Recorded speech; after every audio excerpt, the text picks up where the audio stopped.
long career of working for workers' rights. She is an expert.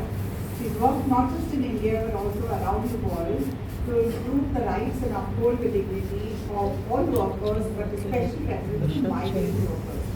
She has also been, so she looks so mild, she's also been an active trade unionist for more than 40 years.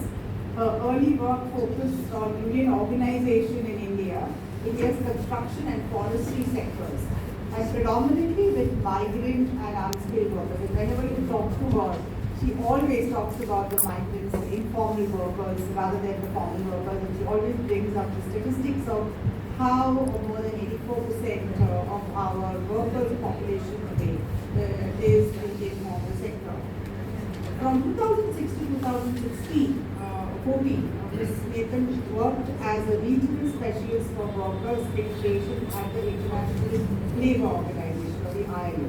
So during this time, she was responsible for directing ILO activities across 21 countries in the Asia-Pacific region and worked extensively on international migration governance. She is a member of the Migrant Commission and the Labour Commission of Mumbai. She was elected president of the International Catholic Migration Commission in June 2004, and she continues that work to lead that commission. So I'd like, Christine is going to talk to us today and give us an overview of the situation, the labour codes, what they mean, and more importantly, the relevance, why we need to discuss this, why we need to study it or talk about it. Christine?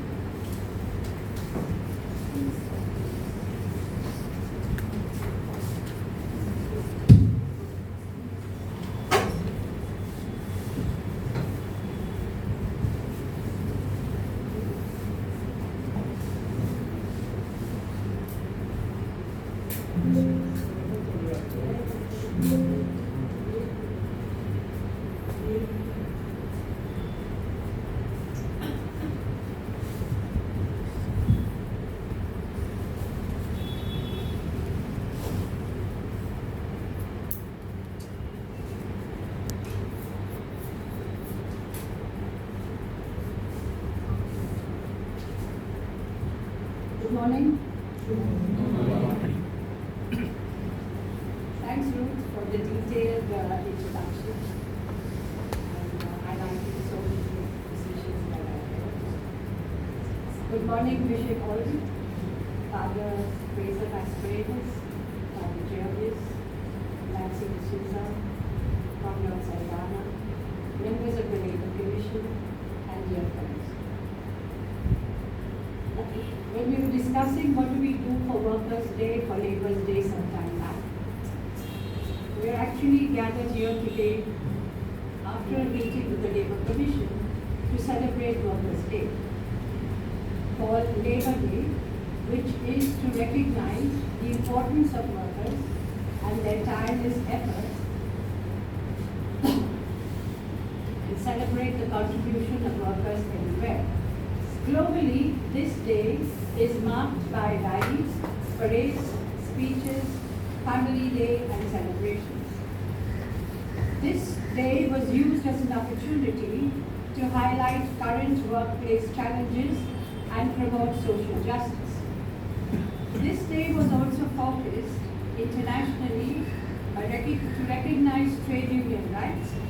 It's a day to celebrate and understand the role of the government, the role of the employers, and the trade unions to advocate and promote the importance of social dialogue and working together to address workers' issues. This year, globally, the focus is on current workplace challenges, climate change, and the rapid evolution of the workplace due to technological advancements.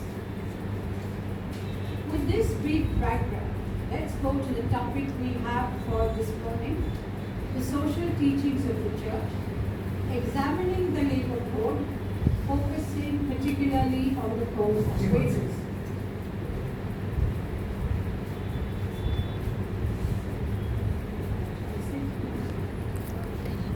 Turn around and Jervis.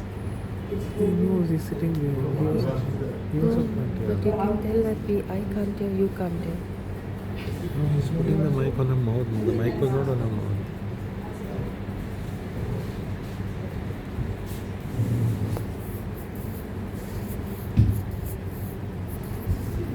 Sitting down.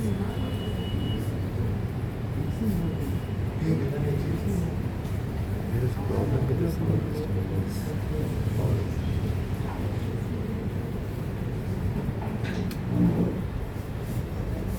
Sorry.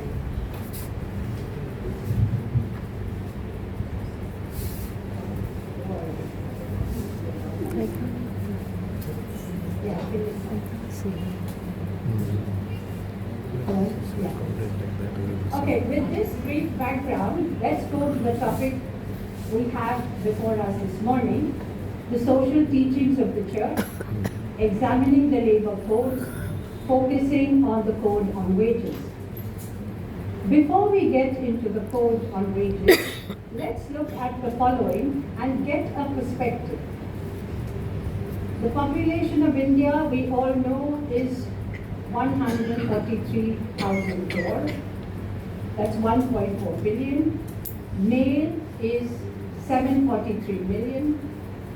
Female is 698 million. In relation to these numbers, let's look at the estimated workforce we have in our country. 593 million at the last census of 2023, between the ages of 15 and 64, who work mostly in agriculture, that's about 45%, services is about 21%, industry is about 11%, construction is about 13.0%. Most of these are in the unorganized sector, and we all know about construction workers. We have more than 24 million construction workers in India, out of which 32% are women, who are doing mostly the unskilled work on the sites. Women never get the opportunity to become skilled workers because skills are always transferred in this sector from father to son, never from father to daughter. So we also have to look at the gender issues when we talk about wages and the code. Looking at the unorganized sector, we have about 18.3% unpaid workers who are largely in households, who are domestic workers, cook, etc. We have 21.8% who are casual workers. Salaried is only 20.9%. Gender-wise, female workforce is shifting now to self-employment, while male workers' share has been stable till date. Now, Niti Aayog, which is the Planning Commission for India, their data shows 7.7 million are engaged in the gig economy. Now, this is a new area which we are looking at, which we call platform workers and workers in the gig economy. Now, India's labor landscape is undergoing significant transformation with the phased implementation of the new labor codes, 2025. These labor codes, the first period time of initiating discussion was in 2019. Until today, we have not any plans for implementation, and we are still in the state of the draft labor codes. Now, these reforms of the labor codes aims to modernize labor laws, enhance worker protection, and streamline regulations for business. As Ruth did mention, the Indian Labour Code aims to simplify and modernize the labor laws by consolidating about 29 laws into 4 labor codes. These labor codes, and to enhance the ease of doing business. What is the meaning of ease of doing business? We will look at it a bit later. While ensuring workers' protection and social security, the code also addresses areas which impacts both employer and employees. The code is not only for workers, the code is also for employers. Now, as I mentioned, let's look at the current situation, current labor situation in India. India's workforce is vast and diverse, spanning formal and informal sectors. It's no more called sectors, it is now called the informal economy. The terminology is changed by the ILO in 2002. The key challenges include gig and platform workers, that is increased reliance on gig economy jobs, raising concerns about social security and fair wages. Today, we are in a situation where our generation of jobs is it's at its lowest. Jobs are created in the gig economy, which is informal, insecure, mostly contractual. So one area is gig and platform workers. The other area is on wage disparities, persistent wage gap across industries and across different states. The industrial relations needs for streamlined dispute and resolution mechanisms, which the next speaker will talk about. Workplace safety standards across sectors with a push for improved occupational health regulations. The occupation safety and health is a new fundamental rights come into the workplace from the ILO initiated in 2019. It got engaged in the new labor code, and it's so important, occupational safety and health, but our workers are willing to sacrifice safety and health issues just to keep their jobs. They do not mind if accidents are happening or hazardous workplaces, but it's more important to have a job today rather than talk about occupational safety and health. Today we have the ILO estimate says 293 million accidents occur globally per year, out of which 60% is in Asia, out of which only we know about the reported ones. There are a huge number of accidents which is unreported. That's one. The other thing we have to also understand is the occupational diseases. Very often after the worker has left the job or retired, and the health issues which come up, he cannot claim compensation because he's out of the workplace. And very often when we have issues of tuberculosis, cancer, etc., the first question the doctor asks, do you have cancer in your family? Does your mother have cancer? Does your father have cancer? Does your grandfather have cancer? But never relates it to workplace issues. And that is the big challenge we are facing. We in our country also have very, very few occupational doctors. Because if you go to a regular doctor, the questions asked are different. If you go to an occupational doctor, the questions asked are different. And they are not allowed to ask questions of the workplace hazards because it will lead to compensation. And no employer wants to compensate because of the workplace. What are the relevance of the 4 labor codes? One of the things we mentioned is on the ease of doing business. The government has consolidated 29 existing labor laws into 4 key codes to simplify compliance and improve worker welfare. The Code on Wages, which includes payment of wages, payment of bonus, equal remuneration.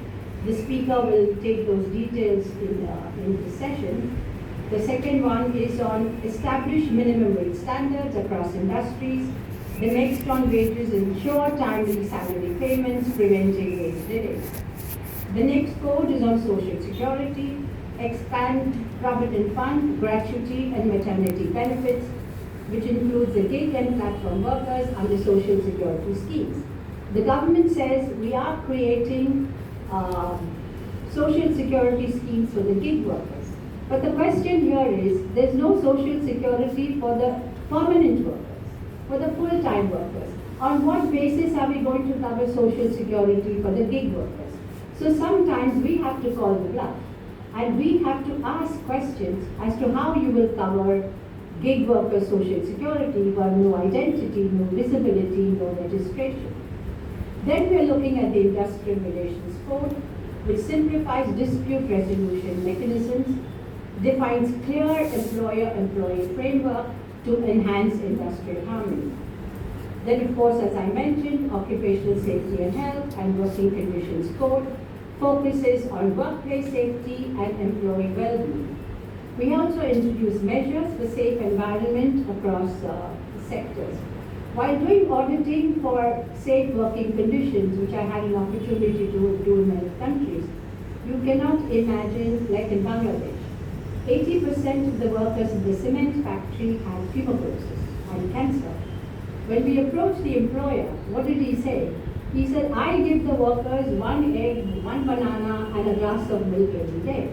But forgetting that the banana and the milk and the eggs are going into the stomach, while the cement is going into the lungs. So we have to not only educate the employer on health and safety, our job is also educate the workers on health and safety. Now, what are the key features of the new labor codes? The key feature one has come up is on the 4-day work week. Employees may work up to 12 hours per day to maintain 48-hour work week while enjoying 3 days off. We all have heard recently of the announcements made by the L&T chief and the Infosys chief to increasing working hours to 90 hours and 70 hours. 8-hour work in 24 hours is divided into 3 ILOs, which was, the convention was ratified in 1919 by the ILO. It was the first ever convention which came on hours at work. 8 hours work, 8 hours sleep, 8 hours family time. This is how 24 hours is divided. Now, if these people come up with 90 hours and 70 hours, you're not only destroying the worker, you're burning the worker out. There's a lot of mental illnesses coming up. The family is destroyed. The children are not cared to. We have drug issues. We have mental illness issues. So the fabric of society is getting destroyed. That particular individual is getting 500 crores a year and telling someone who's getting 25,000 a year to work for 15 hours, plus commuting 2 hours to and fro, which is about 19 hours. So imagine what kind of a workforce we are going to have in due time. And moreover, if the unemployment rate is so high in this country, we will have people working 15 hours and 16 hours against the law, against no job. So the discussion and the debate in the circles of the trade unions and the employers is, it is a strategy to keep unemployment high. So bargaining capacity is finished. No collective bargaining, no unionism. So there is a strategy in this, so the rich to get richer and the poor not only to get poorer but also sacrifice their lives. 4-day work week, that's what we are talking about. Higher provident fund contribution, phased implementation, which will be first for large enterprises, 500 plus employees, that's immediate compliance. Medium enterprise, 100 to 500 employees, gradual transition. Small businesses of 100 employees, up to 2 years for adaptation. These reforms, the government says, aim to balance worker welfare with employer flexibility. The struggle and the understanding here, what is the flexibility? Are we going to work for 16 hours or 17 hours or 20 hours? Where is the line we draw for flexibility? Some insights on how these changes will impact gender policies, workers' collectivism, and trade unions. The impact of the new labor codes on gender policies, trade unions, NGOs, CSOs. The new labor codes have sparked significant debate among trade unions and gender rights advocates. While they aim to streamline regulation, concerns persist about their implication because this is destroying collective bargaining, worker protection, and gender inclusivity. Because workers are represented by trade unions raised concerns that the Industrial Relations Code makes it harder for workers to organize and negotiate. The government has given us these 4 codes, but when we interview the trade unions, the NGOs, the CSOs, what impact does it have on them? Number 1, they say it's a restriction on strike. Workers must provide, for a strike to be legal, most of the strikes are declared illegal. Workers must provide 14-day notice before striking. limiting spontaneous protest. Today the system is such, if the strike is, most of strikes are always declared illegal. If it's declared illegal, today the code says you can declare the strike illegal, you can seal the office of the trade unions, you can freeze the funds, and even the leaders can be arrested.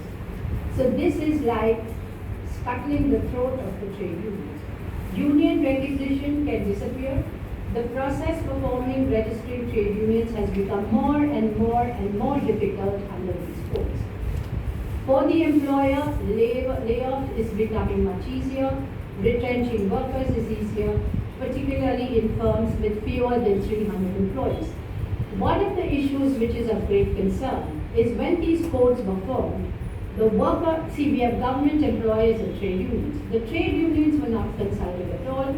The only consultation which happened was with the employers. So hence the employers will always put into the code what is most beneficial for them. And this is the big fight we are having with nationwide protests.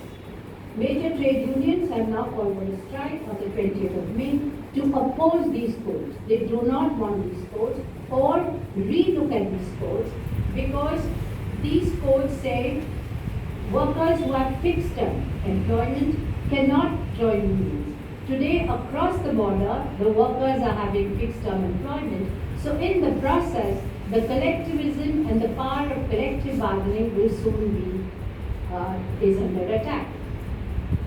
What does it impact on gender policies?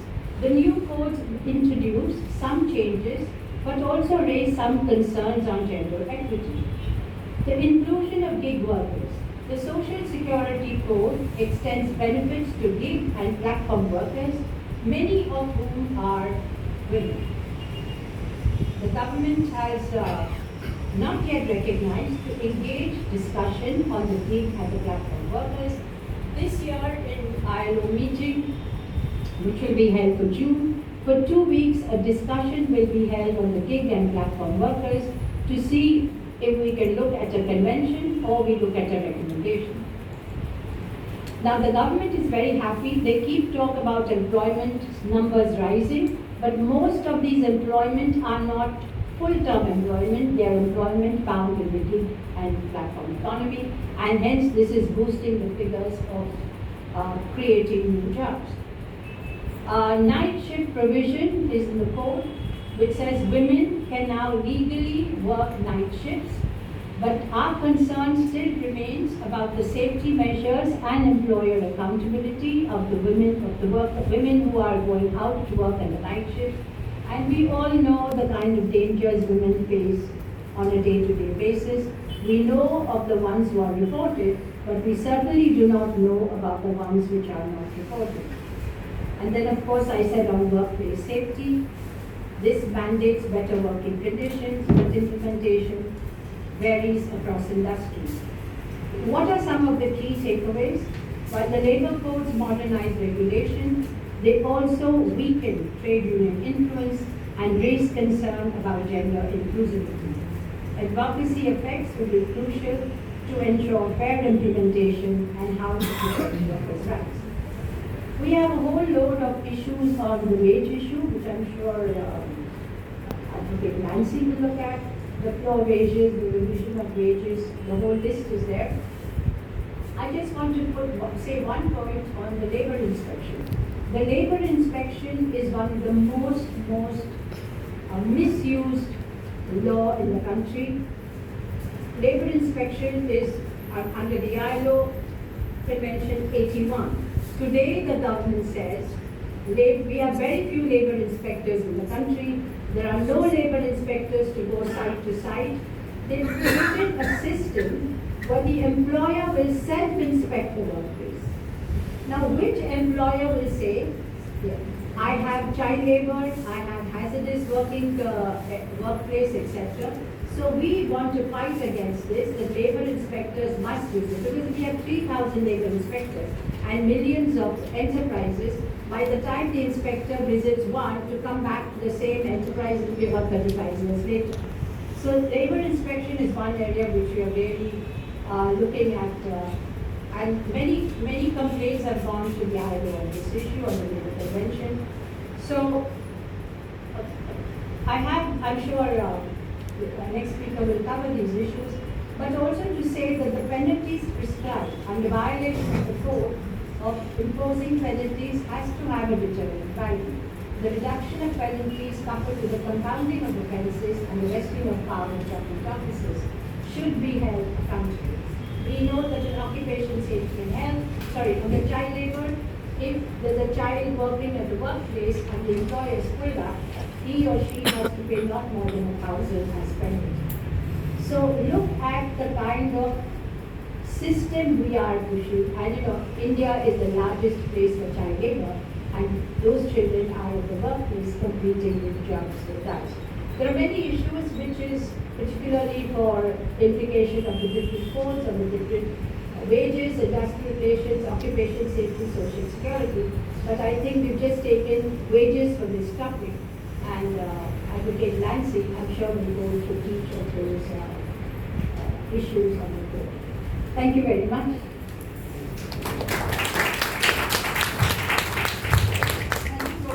Thank you so much, Christine, for that overview of the whole situation today. And we will have more in the panel discussion.